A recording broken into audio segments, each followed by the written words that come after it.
Baymak kombi 3 yolu ona tamir takımı değişimi. Bu parça sıcak suyu kullanım suyuna veriyor. Bu zamanla kireçleniyor, oksitleniyor, bozuluyor, yayı küfleniyor, esnekliğini kaybediyor, direncini.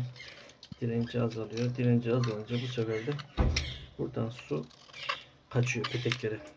Sıcak su isterken sıcak su eskisi gibi randımanlı gelmiyor ama petekler ısınıyor. Bunun arızasının en kolay tespiti bu. Petekler ısınıyor. Onun için bunu değiştiriyoruz. Rayın esnekliği kalmamış. Yumuşamış. Bu serti yumuşa.